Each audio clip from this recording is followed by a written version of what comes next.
Welcome you all to this discussion session. I am your host for today, Simran. This webinar is organized by APNA, that is Association for Parivartan of Nation, a non-profit organization registered under the Society Act 1860. This organization is run by the young minds of the society and other people seeking the positive change and carrying the same humanitarian ideology. The basic efforts of the organization aims at the formation of a better society that is free from any discrimination that would result in an imbalance in the treatment of any of the community of the society in our surrounding. Being an effective operation, the aims and agendas of the organization revolves around some of the most concerning topics that are health, gender justice, human rights and education. The earlier campaigns of the organization included some of the most attention seeking issues that were the idea of a just society, inclusive digitization, anti human trafficking campaigns, and marriage without barrier.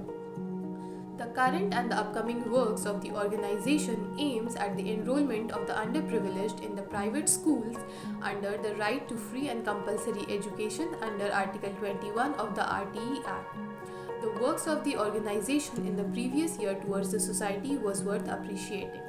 Now, before going any further, let us get a bit familiar with our today's topic, that is women's right to choose their life partner, interfaith or interreligious marriages, and the Constitution of India. Marriage as a set of structured and patterned relation in the society is embedded deeply into the norms and values of our culture. For years, India was divided on the basis of caste system and religion. For years, discrimination was like a bane on the path of India's success. It took years for India to come out of that idea.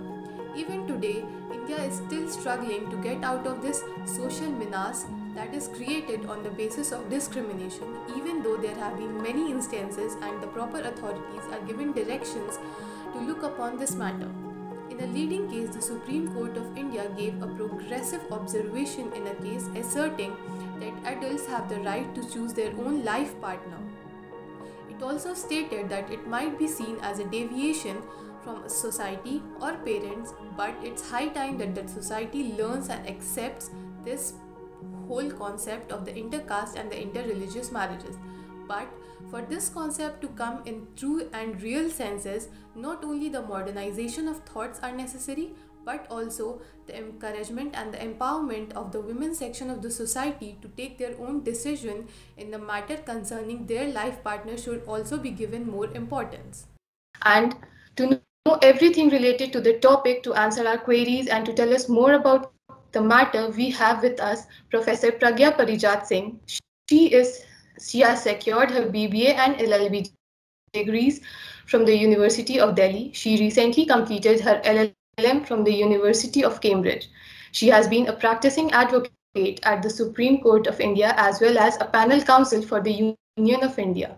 She has represented as a counsel in certain landmark cases like decriminalization of begging in Delhi 2018, re-inhuman condition of 1382 prisons in India 2018, Polvaram Dam case 2017, TN Godavaran case on foreign rights 2019, and Bandhua Mukti Morcha versus Union of India 2019, among others. She was a partner at Eunomia Law Associates and was also a legal counselor at Tihar Delhi prisons.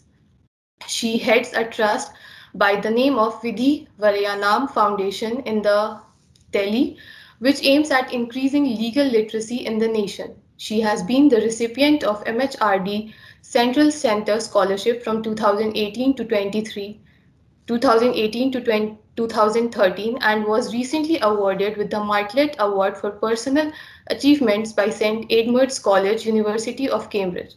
Thank you, ma'am, for your presence today.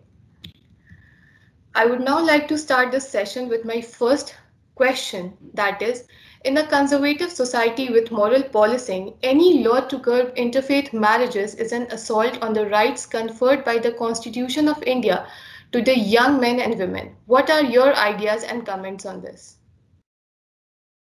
First of all, thank you, Simran, and the organization associated with Parivartan. You all are doing a great job, and thank you very much again for this gracious introduction. It's a pleasure to be here, and I'm absolutely thrilled to talk about a topic which has a lot of relevance. And since the issue is still ongoing, and I don't think so it is going to lose its sheen, I think it's very important that we discuss it at length and breadth. And that is why to come to this forum is truly an overwhelming experience. Thank you very much for that. Coming to the first question, when you are saying that what is my personal opinion to react to the status of moral policing in a conservative country like ours, I have certain assertions and points to make. When we are saying India is a conservative country or a conservative society, thereby it would mean that we are averse to change, or that we don't want to change so easily, and that we hold on to our traditions and our past. And I look at it from two different angles: to cherish upon our tradition and to talk about our beautiful heritage is something which is appreciable, and I don't see anything bad in it. But change is the only constant. And if we are not attuning ourselves to the need of times, I think the problem is this. So it's very important that we keep ourselves attuning to the needs of time. So when we talk about moral policing, I think India would probably chart the list. The favorite hobby of everyone in our country is to pass on judgments. Sitting at home, passing on judgments, eating food, passing on judgments. I think that's probably have become like a part and parcel of our lives. And the least we all can do is to, look at things from different angles, because it's as simple as that. There's one thing which can have different angles. So just because you're not able to resonate with the ideas and outlook of other person, it does not mean that you're going to reduce down to that person through different regressive ways, one of them being moral policing. So I've already told you what is my idea about moral policing and conservative society. Now coming to interfaith marriages or relationships or in the nature of marriage, which may include relationship like live-in relationships, because many legislations have also accepted these type of relationships in the nature of marriage also as legal. So considering all these type of marriages into this particular scenario, I believe that the Indian constitution, which is the grand norm or the umbrella law, it encompasses itself beautiful sets of rights that have been guaranteed to us. And what is the source of this constitution? At the end of the day, it is we the people who have given it to us. So the constitution ensured in its part third, that is fundamental rights, that if there is a scenario or a situation where some of the rights which are believed to be so intrinsic, so inherent and so important, that if they are taken away from a individual or a human, it will make our life useless or meaningless. So these rights were seen to be very important. Okay. And if somebody is taking these rights away from us, then we have the right to constitutional remedy under Article 32 and 226, 227, wherein we can, knock the doors of Supreme Court and High Court, and we can say that, see, you had given certain fundamental rights to us, and now somebody has taken it away. So we have no other resort, and we are coming to you. So as a guarantor of the Constitution, please enforce these rights back to us. Now, categorically talking about interfaith marriages, we are taking into consideration Article 21 and Article 25. That Article 21 and Article 25 is there. So Article 21 initially just talked about right to life. But later on, in Maneka Gandhi versus Union of India, it was believed that we don't just need to have a right to life as a fundamental right, but also to a life that talks about personal liberty, one, and second, that talks about the dignity of an individual. तो ऐसे जीने का कोई मतलब नहीं है जहां पर लाइफ में डिग्निटी ना हो. So even if there is a prisoner in our country who is behind four walls, at the same time, it's not allowed that you treat that person as an animal. Okay. Even if the charges have been proved, even if that person is a hardened criminal, it doesn't mean that that person will not be treated in a humane manner. So a life of dignity is something which is very essential. And secondly, it talked about personal liberty. So personal liberty thereby means that a person has a complete liberty to choose what is right and what is wrong for them. Okay. To decide whom to love, to decide whom not to love, whom to marry, whom not to marry. So since we are saying that we are a traditional country in certain sense, it is very true, because we still believe in the concept of religion, we still believe in the concept of caste, creed, which is also very problematic at certain levels, because I believe that it has bifurcated our country into so many,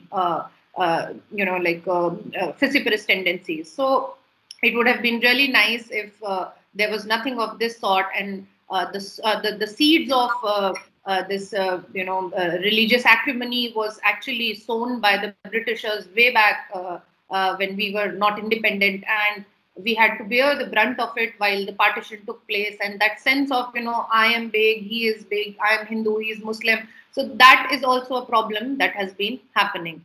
So the constitution very well has laid down in Article 21 that a person has a right to life and personal liberty, thereby meaning that anyone of any gender, any class, any sect has the right to choose their own partner. Article 21 also includes right to marry. So you have a right to marry.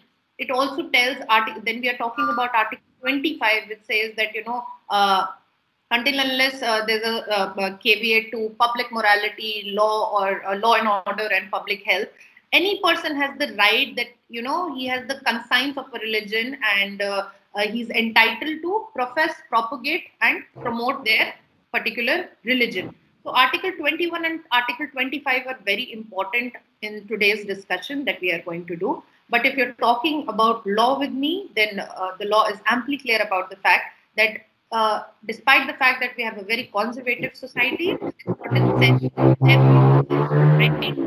partners, irrespective of how they are, irrespective of the religion they belong, because love is love at the end of the day. Yes. Thank you, ma'am. Well, I totally appreciate with your idea. We'll jump into the next question that while we all know that it's not a hidden fact that women's stand in the society is still developing, is still considered a bit backward as compared to the men's section of the society, and yet in the need of some firm rules and laws to rightly and truly get the status and position as equal to men, which requires a bit more emphasis on women's rights. So, do you think that this aspect gets neglected due to the lack of female representation in the bodies that formulate the different policies? I think this is one of the biggest reasons why, if we look at this entire issue of interfaith marriage also, there are two ways to look at it. One is microscopic, then we are going to dissect whether the ordinances that were passed or something that talks about religion was right or wrong. But I think at the end of the day, what matters is that it is the female as a gender that has always been subjugated.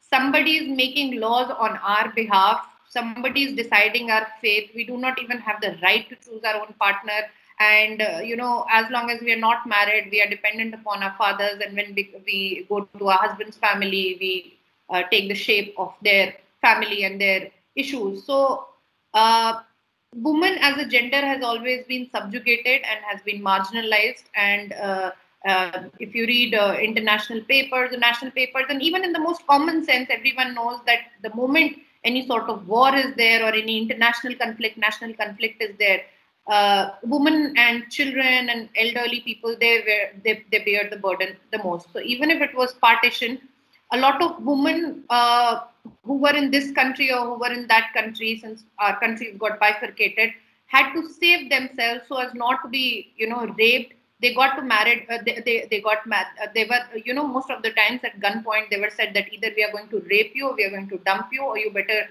change your religion and become one of us. So, women have always been subjugated to sexual violence, and for them, it is not even a matter of religion. For them, it is a matter of survival.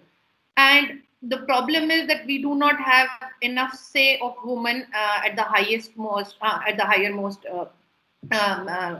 representation, where wherever women are there, they can give voices to us. So I think if we read international statistics, we would find that probably India is from the lowermost on the 20th rank, where we have women representation. So of course voices are there that there should be more representation at least at the Lok Sabha and Rajya Sabha, because if we choose them as our representatives, they would voice our demands. And thankfully, through 73rd Amendment Act, even at the Gram Sabha or Panchayati Raj level, it was decided that on a rotation basis, after every third year, there has to be somebody who's a woman, Gram Pradhan. So, of course, things are getting better, but at the end of the day, reality is that it's just that, most of the times, even when these women are representative, trying to channelize energy and, bringing out what women demands, but still, there's a male who's acting behind them, directing them, guiding them. So they are also not completely free. So we have the concept of gram, this panchayat pati. So, even if there's a female who's there as a gram panchayat head, but at the same time, she probably does the chula chauka at her home, and it is the husband who's going to the workplace, and all they require from this woman is just to do a thappa or a sign, probably, so that the work is done. So, panchayat, pati, all these words are very much in common parlance, and we cannot deny that this is not the reality. This is how it is. So, first of all, very less amount of women statistically get a chance to reach that stage. Within those people also, जो वहां पहुंचे हैं, उनमें से भी ऐसे बहुत कम है जो genuinely जो power उनको दी हुई है वो उसको practice कर पा रही हैं, because उनके पीछे से लोग हैं जो उनको direct करते हैं. So they are also not completely free in that sense. So I think it's high time that women should raise voice for women, because after all, it's a democracy and we have universal adult franchise. So we choose our representative, and until unless somebody is not there to represent us, it makes no sense. And it reminds me of a bill that was passed a couple of years before in Saudi Arab, where they were deciding that women should be in parliament, women should be there in the uppermost trust, and they must decide upon the laws and legislation. Then they should come in the forefront. And the committee who was discussing this included 30 men. So it's a joke on itself, okay, that you are the ones who are deciding on our behalf. So yes, it's high time that we should see all these controversial bills also from the angle of females, because male chauvinism and patriarchy is deeply rooted in our country, and we have to get away with it. Yes. Yes, ma'am. So my next question is, a point in our country, like a point right now, when laws were needed to protect the rights of individuals and in interfaith marriage, whether it's right to freely propagate any religion, right to inheritance, or right to live with dignity and respect. How far do you think that the UP's ordinance on religious conversion was helpful, and why is that ordinance facing so much of backlashes, controversy, and campaigns against it? Okay. So, talking about this unlawful conversion bill, there are certain angle and nuances to it. Without getting into the paradigm of kya sahi hai, kya galat hai politically, it would be better that we as law professionals, law students, teachers, academicians should look at the provisions of the bill, the history why this bill came into existence, and a couple of things that happened, why this bill happened, before directly jumping into whether this is correct or not. So, because, again, we're getting judgmental. So we are not supposed to do that. So this is my approach precisely because I would prefer reading about certain thing and then coming to a critical conclusion. So where does this word love jihad comes from? That is very important to talk. Okay. So love, everyone knows, but jihad precisely means a holy word. So jihad can also be a very beautiful word, but can also be a very distorted word. So when we see jihad in context of ISIS, where they think that anybody who's a non-believer should be killed because they do not believe in certain religion, that is their form of purest war against non-Muslims. That is jihad for them. Jihad can also be a holy war that you are conducting in order to secure the borders of your nation. So, it can be used as per their own convenience.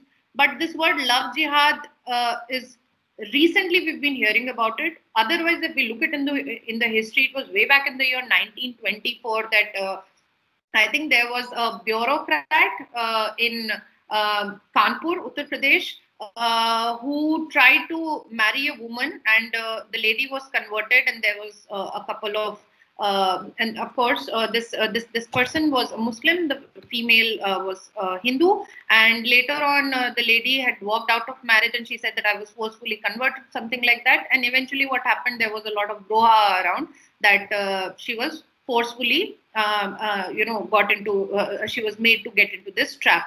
So from that point onwards, this word love jihad came into existence. And then, of course, right-wing extremism or the Hindutvavadi, the word that has originated from Hinduism, also tried to use this word for their own political benefits and to secure more seats. And recently, if you look at it, a lot of parties have used it in different states to, they've made this like a proper agenda whenever they are about to contest election, because they feel that this is something that is happening. Now, looking at love jihad is something very trivial. So there's this concept of a monster called as Loch Ness monster. I think Loch Ness monster in Scotland, which nobody has seen, but everyone is very afraid of. So they say that there's a monster called as, and if you go to Scotland and if you hear these stories from people from folklores, they would always talk about this monster whom like nobody has seen, but they believe that there's something like that and it happens and it's true. So a lot of cases are there statistically that suggest that on a daily basis, if we open newspaper, we would probably find that, woman from majority was probably married and, she was lured and she converted and then she was beaten, she was left. And then the guy was from Muslim or the Christian community. So nobody has seen it. We don't know the statistics. And one such circumstance, the National Commission of Women had sent a letter to the state government of Maharashtra. I think it was in 2012 or 13, and they said that the cases of, we have got a lot of complaints at NCW where women have complained that something like love jihad is happening and they are forcefully getting converted and then, the husband leaves them.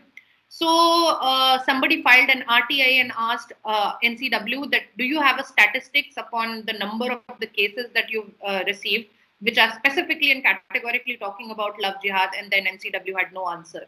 So, this is very fishy also. Sometimes it sounds like a conspiracy theory that we are fighting about certain things about which we do not even have statistics. So they are saying that ऐसी कोई चीज है जो हो रही है, लेकिन कितने अमाउंट पे हो रही है, किस नंबर में हो रही है, आप कह रहे हो इस्लामाइजेशन हो रहा है, radicalization हो रहा है, to at least prove, because we in a democracy we cannot fight about certain things without having a proper number in our hand. Okay. So of course anyone who believes in this conspiracy theory would always say कि हाँ ऐसी चीज हो रही है, क्योंकि आप अखबार उठा के देख लीजिए, आपको हर दिन सुनाई दे जाएगी ऐसी चीज. But at the same time हम हवा में बातें नहीं कर सकते. कोई भी चीज अगर कोर्ट में जाती है या किसी चीज पे पॉलिसी बन रही है, तो उसके लिए हमें प्रॉपर फैक्चुअल रिपोर्ट चाहिए, हमें स्टैटिस्टिक्स चाहिए, तभी हम उस बात को प्रूव कर सकते हैं. So either you get us the facts, and if you are not getting us the facts, it is very difficult to like simply talk and blabber about things. So love jihad is a very controversial concept. And then what happened, all of a sudden it was the year 2017 when this Hadia case happened, and probably at that time Hadia ke case ki wajah se the concept of love jihad, it just shooted like anything it soared.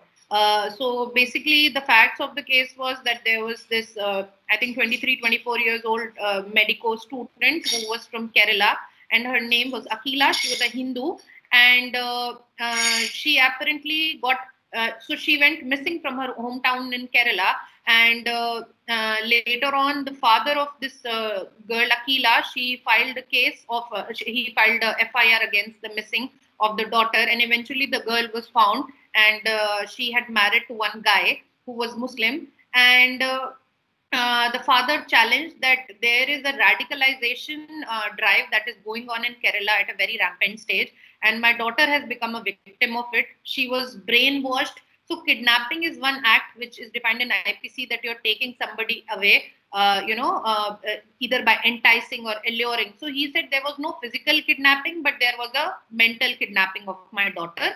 So she was brainwashed again and again, and that she was forcefully converted, and now she's married to a Muslim guy. So the matter then went to the Kerala High Court, and then the Kerala High Court annulled the marriage. It said that any marriage So you see, marriage is a very beautiful concept. Love marriage, arranged marriage, whatever it is. It is a union of two people, two families, sadly two families, which creates a lot of scene also, but more or less between two people. So if two people are coming together in a matrimonial alliance, then they are very much in love, or they tend to follow. They tend to follow in this.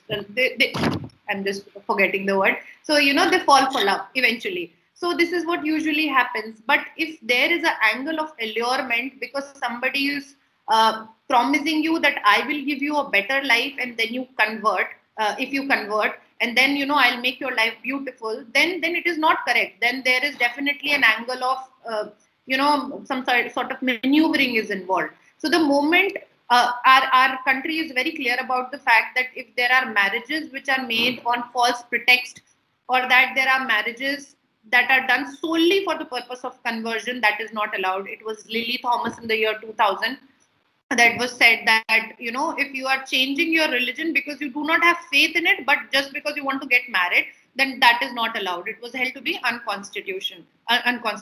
So similarly, Kerala High Court in this particular case said that no, we have clear evidences to show that she is very naive, she is innocent, and that she was forced into this, and henceforth we are annulling this marriage.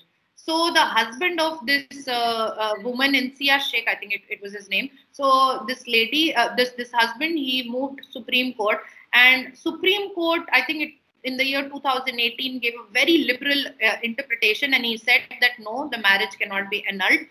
This lady was called inside the chambers of Supreme Court, and they asked this lady that you're not even a minor, you are 18 plus. We want to ask you, why have you married this guy? Then she said in front of the judges that I have been in love with this person, and it doesn't matter to me if I'm changing my religion, because I am doing it not because he wants me to. He wants me to do it because I believe in such religion, and I have faith in this religion. So the Supreme Court said that if we have no incidents to prove that she was lured to change her religion, and she's doing totally on her own volition, then in that circumstance, the marriage was held to be constitutionally valid. And then the Kerala High Court judgment was reversed. When we are again coming to this UP conversion bill, the immediate reason that happened was that there was again a case in a single bench of Allahabad High Court, and something like that only, that the party is married, and then one of the parties converted, and for the conversion was done for the purpose of marriage.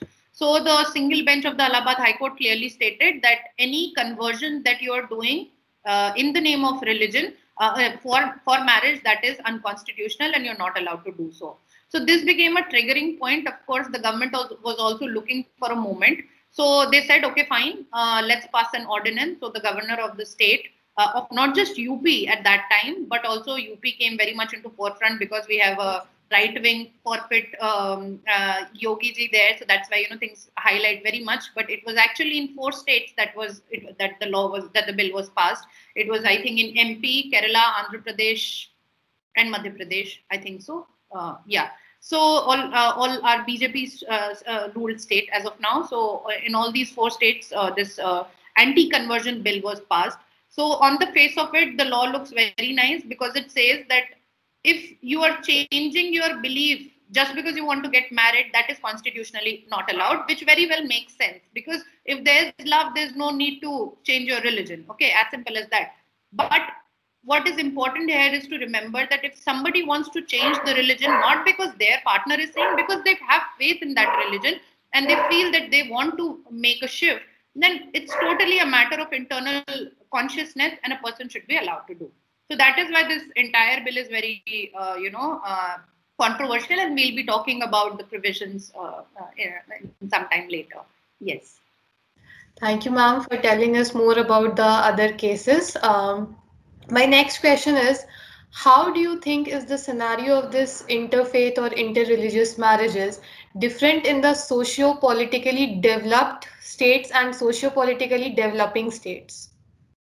Okay, then I think again this is a very factual question, because first of all we need to determine on what grounds are we saying different states of India as to be developed state or developing state. So if we compare Mumbai with Uttar Pradesh, we can definitely see that industries are industry or Bollywood is situated in it is the industrial capital, and it is like a metropolitan, whereas many cities in Uttar Pradesh are still like comparatively backward. Plus we have to compare it population wise. So within the world, we can probably make this differentiation of developing countries and developing countries. But then again, coming back to India and talking about different states, it can be a little tricky because you have to see things from various different angles. But of course, states like Odisha, Chhattisgarh, or parts of Jharkhand, they've always been very deprived because most of them had like tribal population. And despite the fact that they were mineral-wise or resource-wise very rich, but they were still untapped, and they did not have a lot of inflow of money, or Northeast for that matter. So we really don't have, honestly talking about statistics, how is the situation different in these underdeveloping states as compared to developed states, the different other developed states. But yes, one thing is very clear, that from time and again it has been seen that it was in fact the first state was Odisha, because a substantial population in Odisha also included tribals, and a lot of tribals. So the constitution, that is Article 25, very clearly states that it is your own right that you can propagate your religion, you can profess your religion, you can tell all good things about your religion, but you cannot lure anyone, you cannot solicit anyone, you cannot entice anyone. And you cannot say that I will give you 10 kgs of ration if you become a Christian or if you become a Hindu. You're not supposed to do that. That is not allowed. So it was seen over the period of time that conversions are taking place rampantly, and people have been turning to Christianity. So it was the state of Odisha for the first time who passed this anti-conversion bill. So you are not supposed to convert anyone, because at the end of the day, religion is a very personal belief. It is your own personal decision whether you want to continue with certain religion or not. So I believe that in these particular tribal states where the gentry, a lot of people are comparatively very poor, if you are enticing them by telling them that we'll give you this monetary measure, it is something which is very wrong. So, of course, developed states have an upper hand as compared to other developing states, but we don't really have a lot of factual data, statistical data to say what is the status of interfaith marriages in these particular states. Yes, ma'am.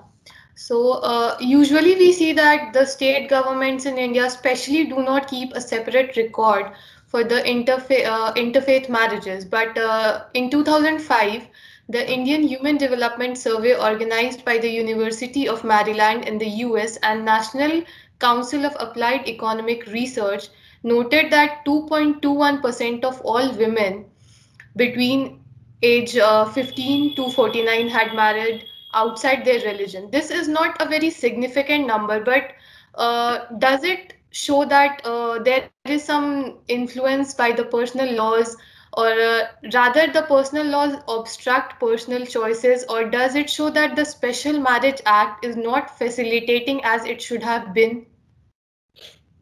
Okay, so if you're talking about facts per se that you've quoted nearly 2%, I believe that from 2000 to 2020, these last 2 decades, today's generation, they don't even want to marry. Honestly, they prefer having partners but not to get married, because marriages are getting broken like anything. So if you ask people from our age, they may probably be okay about it. So there was a time during our mothers where they had no other option. It was an arranged setup.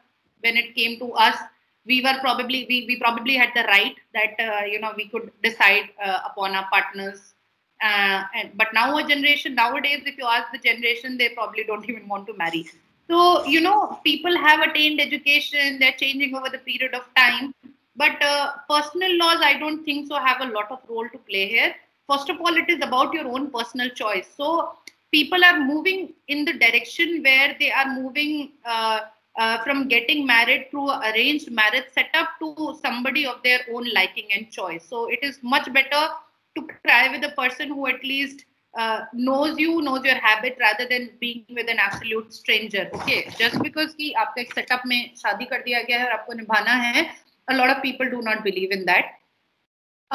To say that Special Marriage Act has become redundant or that uska value kam hota ja raha hai would also not be correct. Still, I've seen a lot of people who marry through Special Marriage Act, because people are also getting evolved. So if there are two partners who belong to different faiths, say Sikh or Christian, or Sikh or Hindu or Muslim, and they're adult grown up who are, sane enough to make their own decision, and they believe that doesn't matter whatever custom culture we are from. At the end of the day, what matters is that we love each other, and neither you change nor I change. It is something which is very personal. So आप एक घर में एक हिंदू मुसलमान साथ में रह सकते हैं only if there is love. But अगर प्यार नहीं है, then nothing makes sense. So precisely this was the reason that Special Marriage Act came, that nobody should be converted or nobody should be forced, because in the Hindu law and in the Muslim law it is explicitly written that if you marry somebody from the other caste, then in Muslim law it is written that if you marry somebody from outside, then you cease to be a Muslim and you won't have shares in the property. A lot of financial angle is also involved in the personal laws. So that is why the inherent purpose of getting this legislation was inherently very good. To say that its value is getting decreased, it is not like that. Still a lot of marriages takes place through Special Marriage Act, which I think is a very good thing, because two adult partners who are in love and belong to different faiths, at the end of the day, what matters is that they should be in love. Nothing else should matter. Personally, if you're asking me, I believe that religious conscience is something which is very personal. So if I want to change for somebody, and usually, see, now the gender angle also comes here. Why does it happen that the husband does not change to the religion of the wife? Why does it happen that it is only woman only who has to change to the religion of the? Because if you then see the statistics, you will find that it is not really about the religion, but about that patriarchy that has been deeply persisting. तो हमारे लड़की को ही क्यों change करना पड़ता है, चाहे वो हिंदू लड़का हो, मुस्लिम लड़की हो, चाहे मुस्लिम लड़का हो, हिंदू लड़की हो, या otherwise any other. If we look at the facts, we'll probably be able to understand that होता क्या है यहाँ पे reality, कि लड़की को ही change करना पड़ता है. So when we see these bills, in certain way they are very good also. Anyone who's favoring them would talk about कि इससे male chauvinism और patriarchy खत्म होगी. Because सबसे पहले आप convert करने का angle ला ही क्यों रहे हो? Why are you making a woman come to a position? If you are in love with somebody, why are you making that person in a position that she has to choose between you and the religion? Why can't you adopt to her? Why can't you adopt to her personal belief? Let her come to your family. She's also leaving her family. If she's coming to your family, let her have her own space. Okay. So there are proponents who favor these laws. There are people who are opposed to this law. Of course, it is controversial because we have a lot of population going broha about it. But what matters is, at the end of the day, that religion is something, and at the end of the day, we are a secular country. When we are saying we are secular, it is written in the Constitution. The preamble clearly says it. We have given it to us in the 42nd Amendment Act. And when we're talking about secularism, it means that the state does not have a religion of its own, and neither the state is going to interfere in the personal matters of anyone. So we need to remember that everyone has the right to decide upon their own religion. However, no conversions, forceful conversions are allowed. Yes. Thank you, ma'am. The next question that I am going to ask is something that all of us want to know from the very beginning, that why is that in our country interfaith or interreligious marriages have been made such a big matter of contention, especially between a Muslim man and a Hindu woman, and not the other way around? Okay. Very beautiful question, and this is where we start from. So we use the word conservative, precisely the reason, because we are a conservative country. And way back centuries before, there was a Achar Sanghita called as Manusmriti, which had, and even the early Vedic and the later Vedic era, it was categorized that, there is a Varna system in our country, and then we have Brahmins, we have this and that, we have caste system, we have religion, somebody is a Hindu, somebody is a Muslim. So, unity in diversity, as beautiful as it sounds, as flimsy as it is on ground, but we are a country with so much diversity, 1.3 billion people. There are, you take one particular state, that is Uttar Pradesh, and we'll be probably charting the list. There are so many states which, there are so many countries which would not have this much population as much as just one state of our country has. So, as many people, so many tendencies of diversion. Everyone has different way to look up at life. The fooding habits, the clothing habits, the culture, the way, the outlook towards life, everything is very different. So, when we are taking into consideration 1.3 billion people, we also need to remember that we cannot just in one day or overnight change the entire setup that has been going on since ages. We do have certain traditions, and we are a conservative nation. We have certain history, certain past, and we don't want to just in one day let it go. So चूंकि हम अपने पास से भी बंधे हुए हैं और हम समय के साथ आगे बढ़ते भी जा रहे हैं, तो हम कुछ बैगेजेस भी अपने साथ कैरी कर रहे हैं. सो हमारे यहाँ इंटरफेथ सबसे पहली चीज तो, even if U turn 50 years old, आपके अगर माँ बाप जीवित हैं तो वो आपको हमेशा बच्चा ही समझेंगे. सो एक का बच्चा घर का बच्चा, तो उनके लिए ना द ग्रोइंग अप का आइडिया या इंडिपेंडेंस का आइडिया इतना ज्यादा चलता नहीं है. When we compare it with other countries outside, we'll see that वहां पे न्यूक्लियर फैमिली का सिस्टम बहुत पहले से था. हमारा जॉइंट फैमिली का सिस्टम है, वहां बहुत कम एज में ही बच्चों को छोड़ दिया जाता है, that they are completely independent in their own ways. जो उनको काम करना हो, जैसे भी करना हो करें. तो हमारे इस तरीके का सेटअप नहीं है. हमारे बच्चे बहुत लेटेस्ट स्टेजेस तक भी पेरेंट्स पे डिसीजन मेकिंग में डिपेंडेंट होते हैं. दूसरी चीज, when it comes to daughters specifically per se, हमारे honour lies in the vagina of woman. तो वो जो औरत को नाक से जोड़ दिया है, वो सबसे बड़ा प्रॉब्लमैटिक इशू है. तो वहां ये समझा जाता है कि घर की इज्जत औरत में है. तो the best decision that somebody can take for a woman or a daughter in the house would that be of the male members. So this is again problematic. So to go into the root of the issue, we need to see that we come from a very complex society. So that is why when we are saying कि सबसे बड़ा problematic issue ये हो रहा है कि we are talking about Muslim man and a Hindu woman. I don't really know कि logic क्या है इस चीज का, बट इसमें काफी सारी कॉन्स्पिरेसी थ्योरीज भी हैं. There was also a movement in Myanmar called as the I think 969 movement, जहां पे एग्जैक्टली ये हुआ था दैट ब्रिटिश जो बुद्धिस्ट थे, वहां पे बुद्धिस्ट लोगों ने प्रोटेस्ट किया था. It was a movement, 969 movement, where they said that a lot of Buddhist women are also allured by the Muslim men. Because why we are saying woman is a weak gender? Because जैसे ही बच्चे होते हैं, औरतों से ही बच्चे होते हैं, वो प्रोक्रिएट करती हैं. तो जो नेक्स्ट जनरेशन आती है वो औरत के थ्रू आती है. तो औरत को किस तरीके से आप अपने उसमें करके अपनी क्लैन का हिस्सा, because the moment out in a wedlock, if between a Hindu woman and a Muslim man, if from the wedlock a child is born, so as per the Sharia, as per the Muslim law, वो जो बच्चा होगा उसको आप गलत नहीं कह सकते, आप उसको इलेजिटिमेट नहीं कर सकते, या हिंदू लॉ के हिसाब से भी आप बच्चे को कभी इलेजिटिमेट नहीं कर सकते.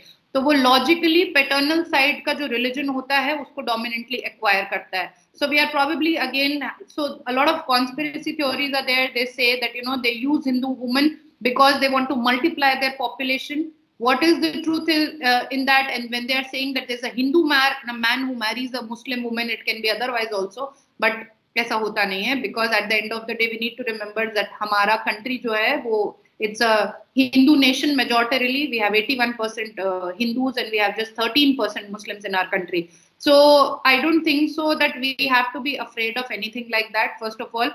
And I believe that if you take my personal opinion, I believe that if there is love, there can be no conversion, first of all.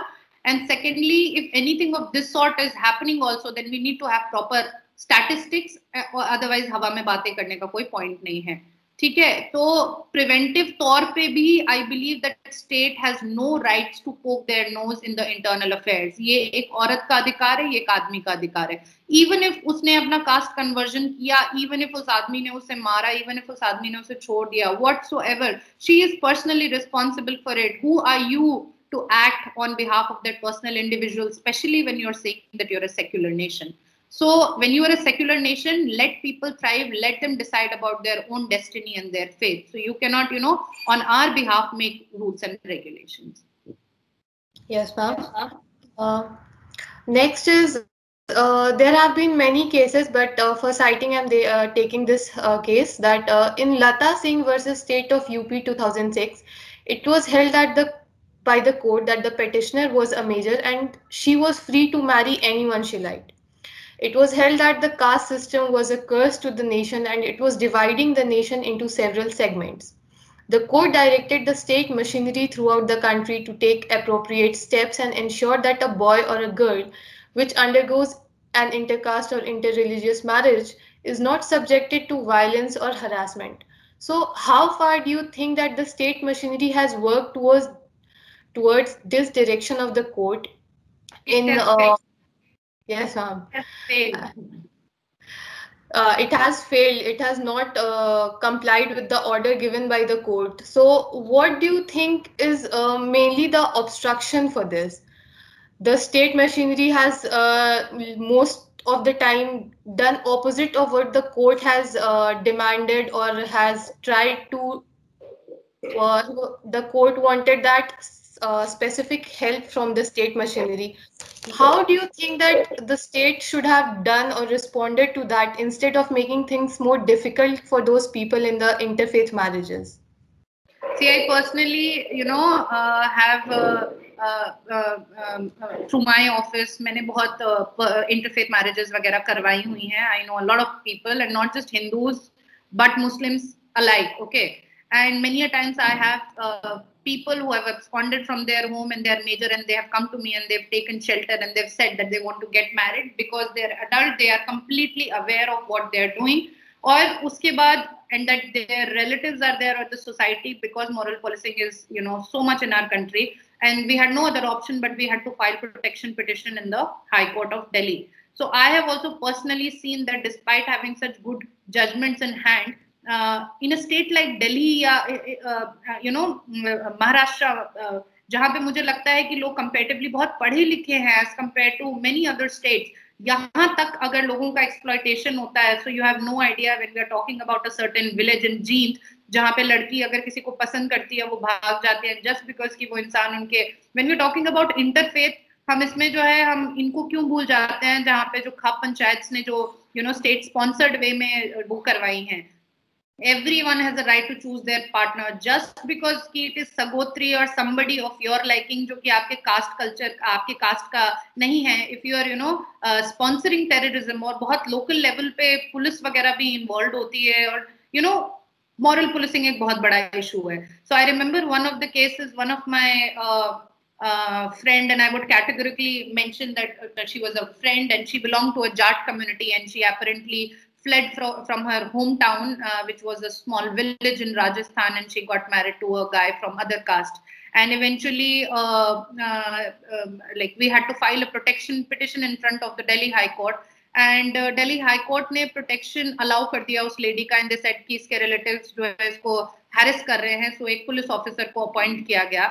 Sadly, what happened was that this friend of mine, she was from Rajasthan, and इनको जो police officer मिला वो दिल्ली से था, but he was also a Jat. And she was a Jat from Rajasthan. Now this guy, the police officer, वो phone पे जो है प्रोटेक्शन देने के बजाय मेरी क्लाइंट को वो इनडायरेक्टली कहीं ना कहीं कि माँ बाप बच्चियों के लिए कुछ बुरा तो नहीं चाहते हैं ना, तुम क्यों ऐसे कर रहे हो, और जो है तुम कुनबे की नाक कटा रही हो, this and that. So, things like this also happens. So look at it, how at so many levels we've failed, that despite having an officer of the court whose duty is to protect, he's duty bound to protect this person, is further harassing her. So where do the normal people go? So we need to keep into consideration that despite having very good laws in place, the state have failed miserably to ensure that people, they don't look at women or people in general sane enough to decide their own matters. They believe that nahi, ghar wale jo karte hain wahi acha karte hain. So this is very stupid at the same time, but I hope we get better over the period of time. Let's see. Yes, ma'am.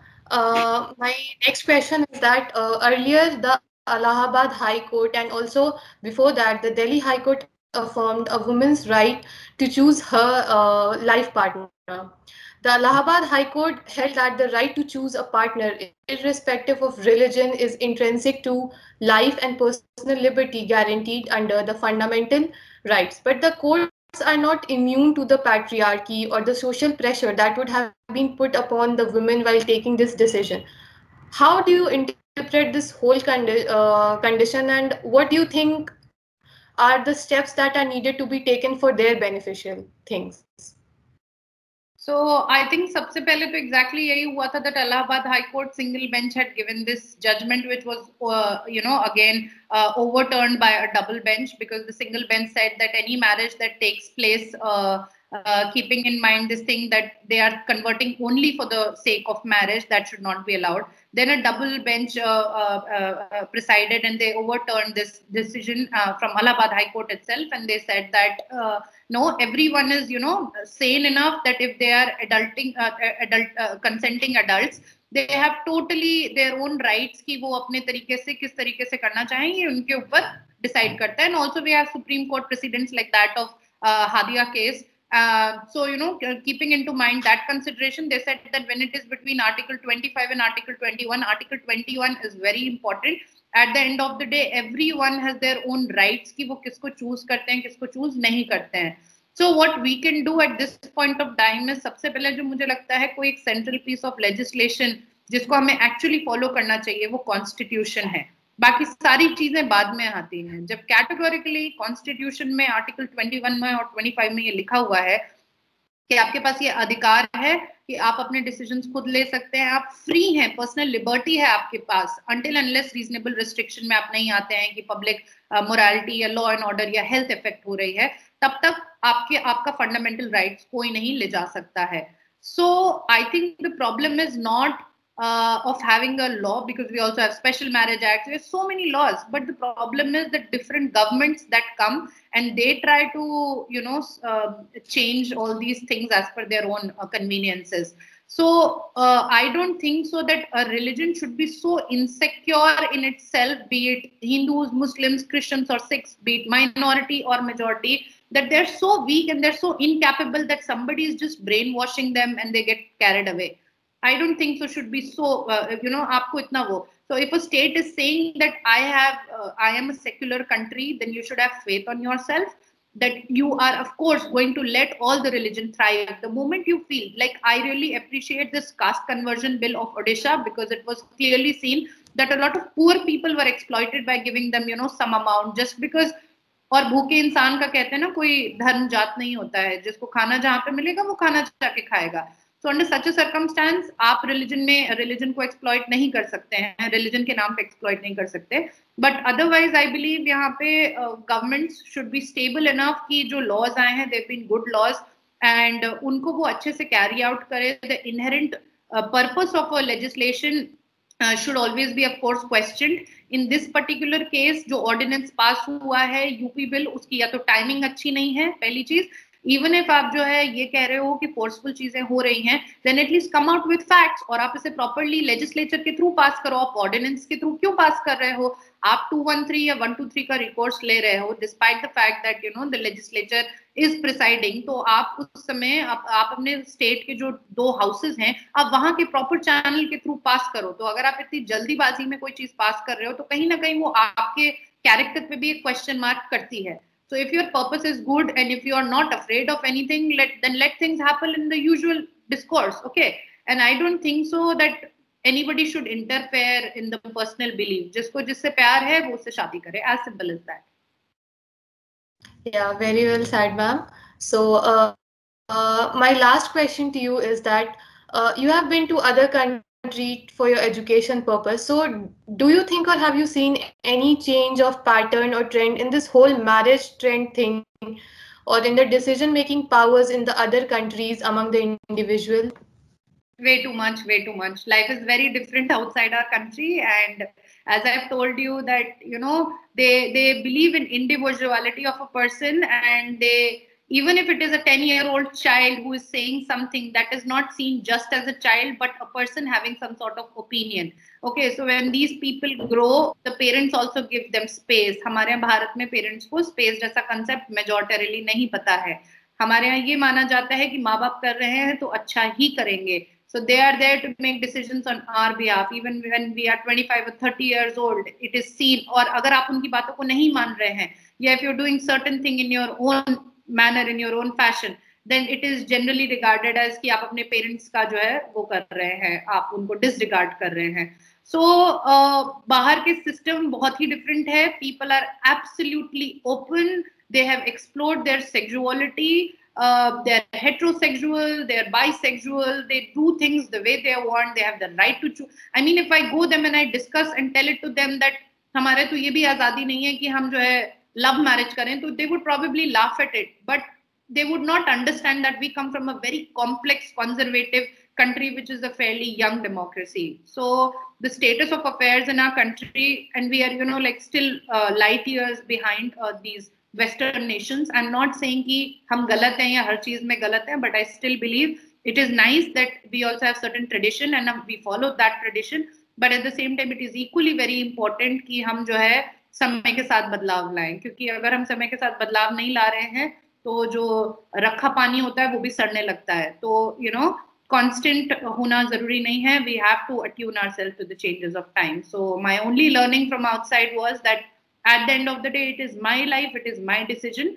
And if I am making a decision for my own self, being a major, then it is not demeaning anyone, be it society, be it my parents, be it my government. I am very well if I'm not disobeying the laws, if I'm a dutiful citizen who's paying tax, everything that I do within my personal domain, what I eat, what I wear, who I sleep with, who I marry, this is completely my personal choice. Yeah. Thank you, ma'am, for providing us with so many new things and so many knowledgeable things today. And thank you us for joining in today's session. Thank you, Simran, and it was a pleasure having you all also here. Thank you, and I'm glad that I shared my mind. Thank you.